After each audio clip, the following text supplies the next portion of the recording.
Britain, the Big Brother state is hurtling forward. And in terms of the economic situation here, I mean, it's not really reached the point that it's going to reach, as we were talking about earlier. But when I go around the shops, which I occasionally do, not very often, or you go into a pub or a restaurant or something, places are empty where I go, where they never were before.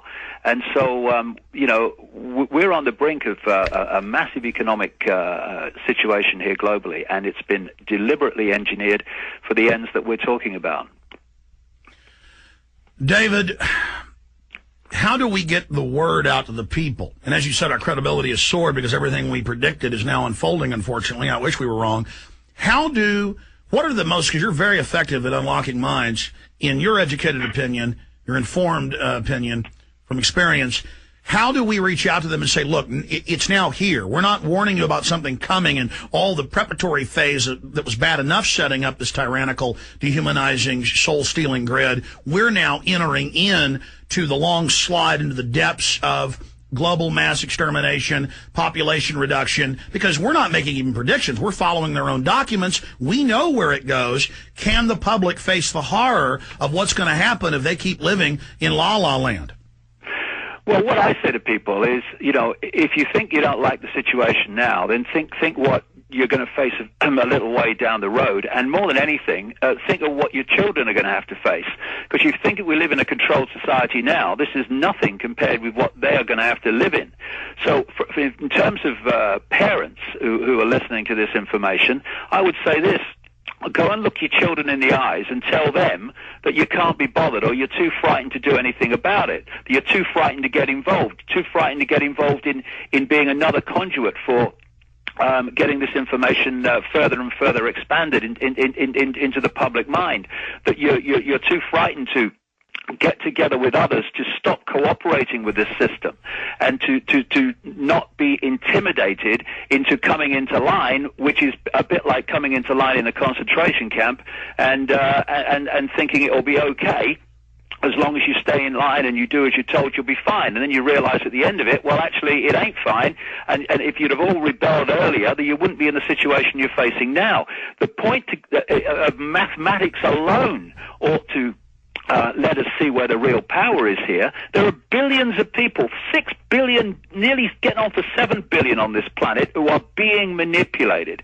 There are, in full knowledge of what they're doing, a relative handful of those who are doing the manipulating to the end that we're talking about. Because of the compartmentalized pyramids that they've constructed within all these institutions of government and finance and corporations, the vast majority of people who are daily making contributions to push the world in this towards this Orwellian global state have no idea that they're doing that because they don't know how their contributions fit in with everyone else's. Only the few at the top do.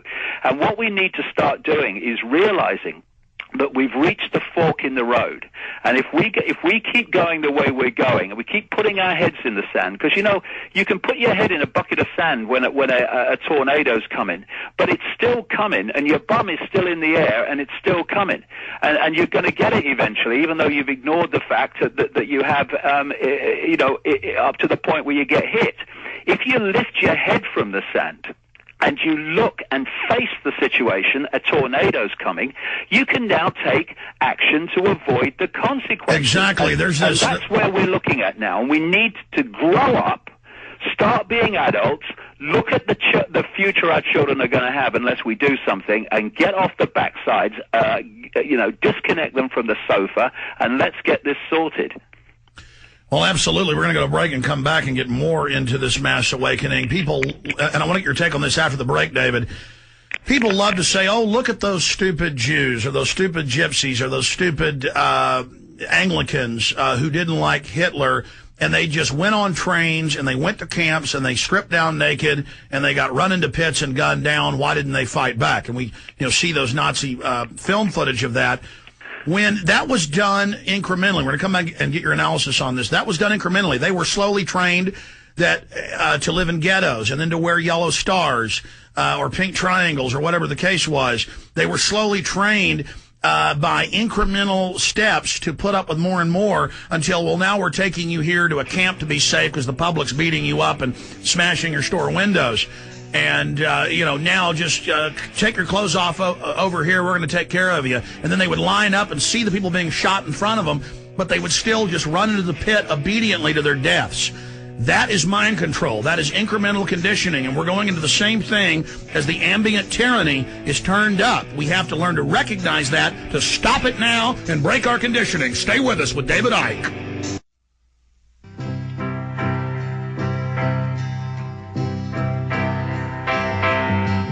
I read the news today, oh boy,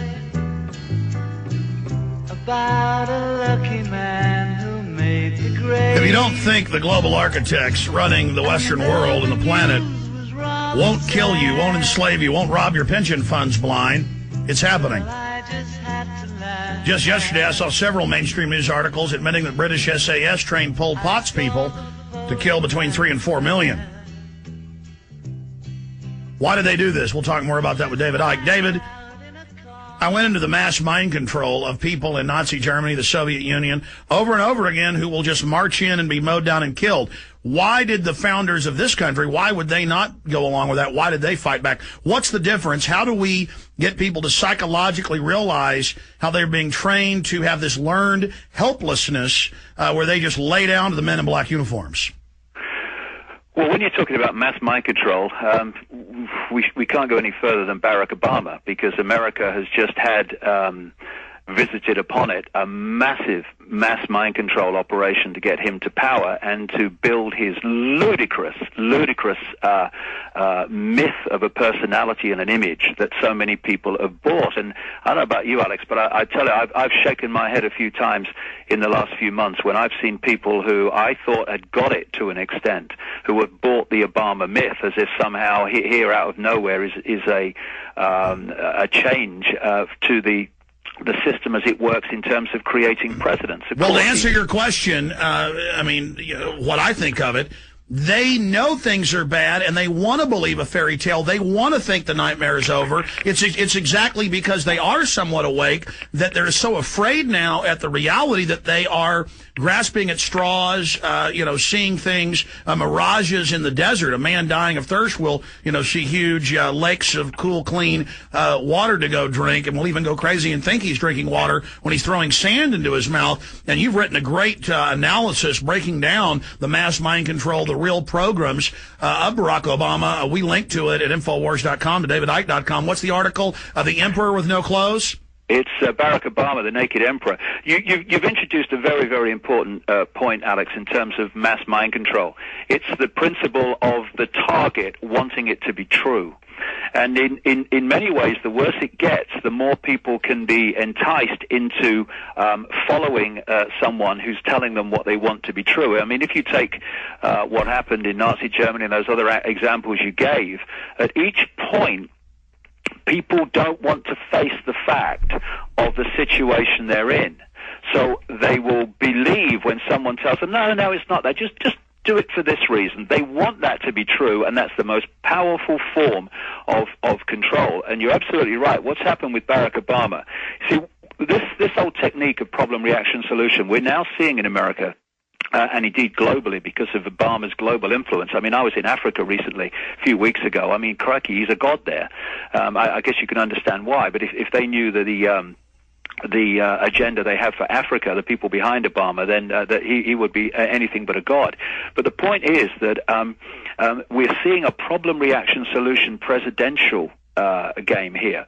They brought Bush in, the people that control Bush, the neocons, and what they've done for 8 years is create massive problems, financial problems, overseas war problems, military problems, problems of every kind. And he was also arrogant and didn't care and lied and said, I don't read the newspaper. Exactly. A perfect psyop, what the Romans would do with a governor, give them an abusive governor, but then bring in a slicker governor who could engage in even more abuse, and the people would accept him as a savior.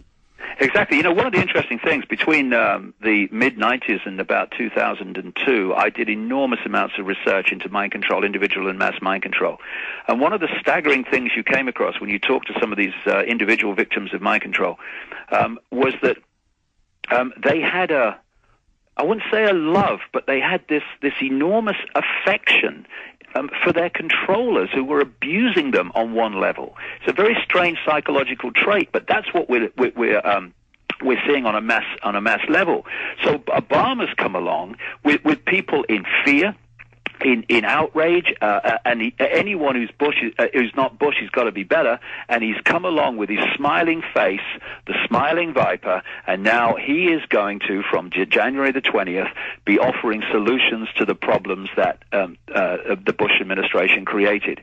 And people see, and all over the world, they see a change in president as a change in direction. And all it is, in truth, is a new phase in the same direction towards this global Orwellian tyranny we're They're talking just about. putting a new quarterback in. Exactly. And what Obama's been brought in to do, the salesman, well, he's a salesman as long as he's reading someone else's words on autocue, is to